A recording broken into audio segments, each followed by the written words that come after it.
Well, hello all you fine people out there in YouTube land. This is the Texas Special, and today I'm going to be reviewing the Lionel Rio Grande ski train set.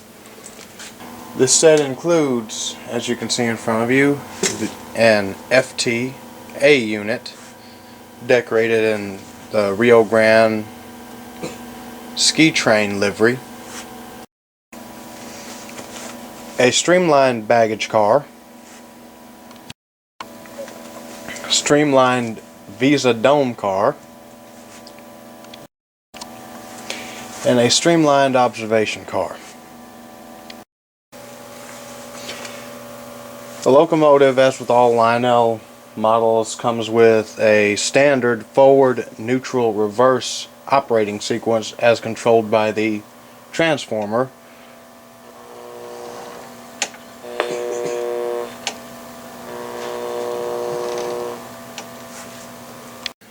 And if you look underneath the locomotive, right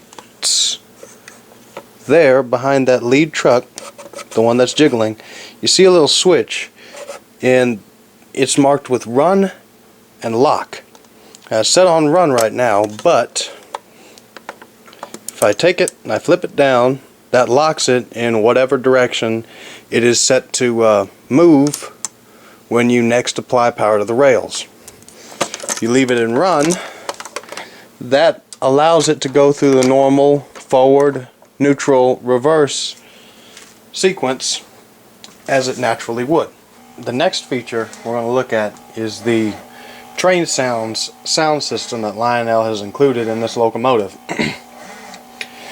The train sound system includes diesel engine revving and idling, horn, bell, squealing brakes, and operator-controlled multi-part crew dialogue. Right here, between the fuel tank and the front of the rear truck, you see a little switch here. Right now it's on the sound setting. If I flip it down, right here it says no sounds. This is the on-off switch for the train sound system on this locomotive. This little screw that you see right here, that's the volume control for the sound system on this locomotive. I'm going to fire this locomotive up for you real quick so I can demonstrate some of the different features of that.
This locomotive also features operating headlight.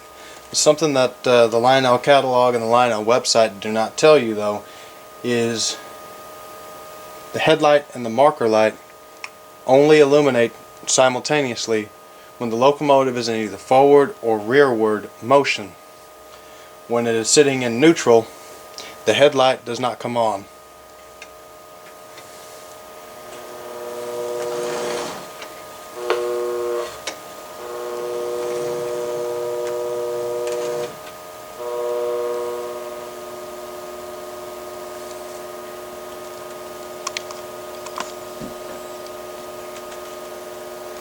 Another feature that this locomotive has is a operational coupler on the front end. Now the coupler on the rear of the locomotive is fixed. It does not work. The Lionel website says that both couplers work. They don't. The rear coupler is fixed, and it's fixed closed. As with all Lionel couplers, there's a little magnetic disc right here where my pointer is. Whenever you park this over a magnetic uncoupling track section and you press the button and the magnet it's energized, it pushes down on that disc and the coupler opens. And then, just like the real ones, whenever another train backs into it, there you go.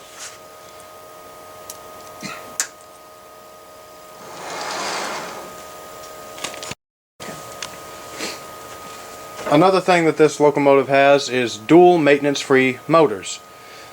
Now, the motors are underneath the shell of the locomotive, and I'm not going to take it apart, but I can point out their location to you right here and right here.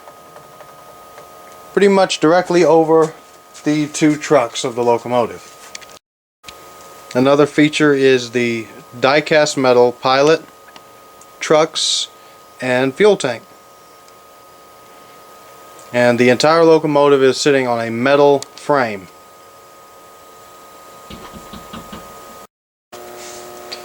And finally, the last really cool feature of this locomotive is the lighted interior of the cab.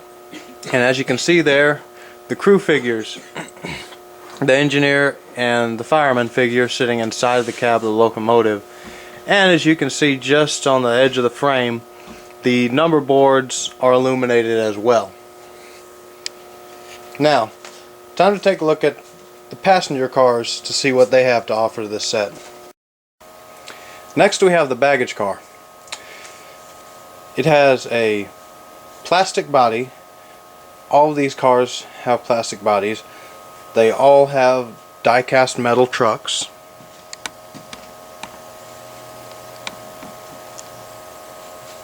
The baggage car does not have interior illumination. However, the doors on the ends of the car do work and do open.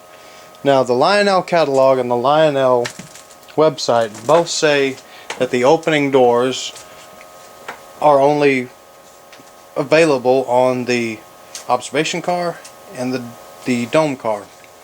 However, as you can see, that is not exactly true.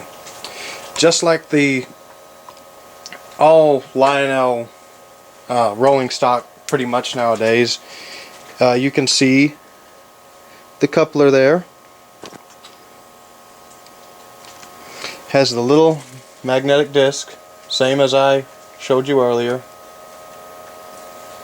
and the coupler operates.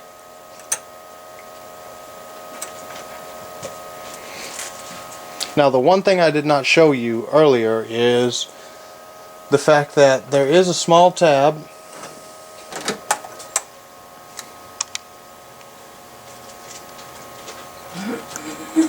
right here on the side of the coupler where you can go in with your finger and manually do it.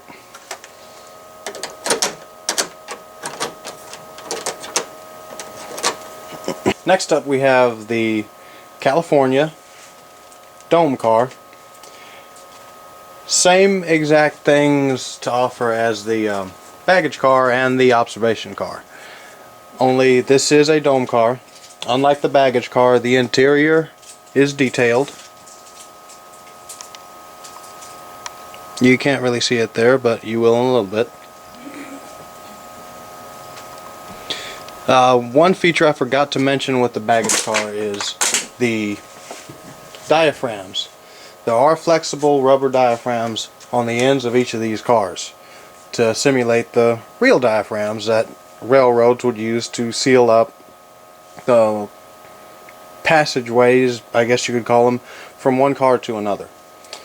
The same die-cast metal trucks, the same couplers, the doors on the ends of the car open just the same as the baggage car. The only difference with this car from the baggage car is it has interior lighting and a detailed interior.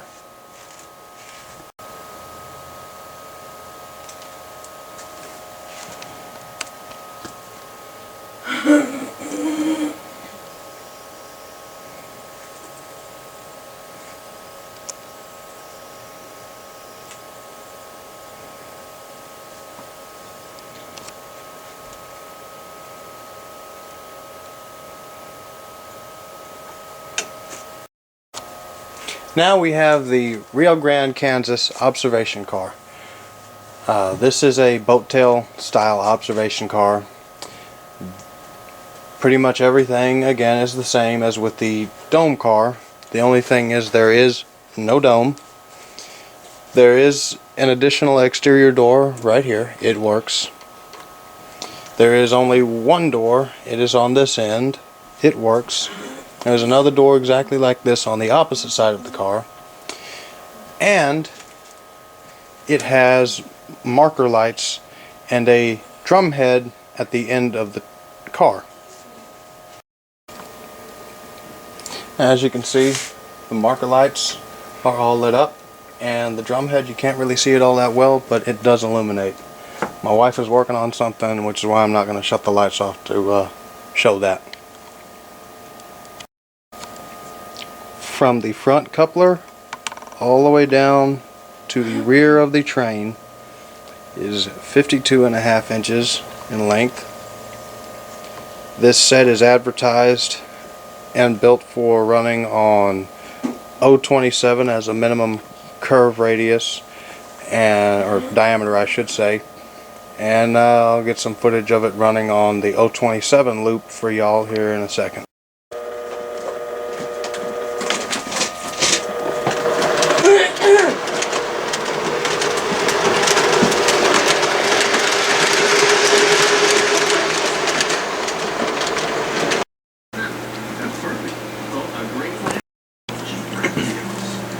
This train set sells from Lionel at a manufacturer suggested retail price of $339.99, and there's a few extra accessories that you can buy that correspond with this train set. They have a non-powered FTA unit. They have a non-powered B unit, which is the same locomotive just without the cab. They have a streamlined coach car that goes along with this set that can be purchased separately for $69.99. A streamlined diner that can be purchased at $69.99. And both of the non-powered locomotives that I mentioned previously both retail for $119.99. As you can see, I do not have any of the add-on accessories yet, but it is something I'm working on. At the current moment, it is a low priority. I want to get my layout fully detailed and functional. But thanks for watching, guys. I hope y'all enjoyed this review. Remember, happy railroading out there.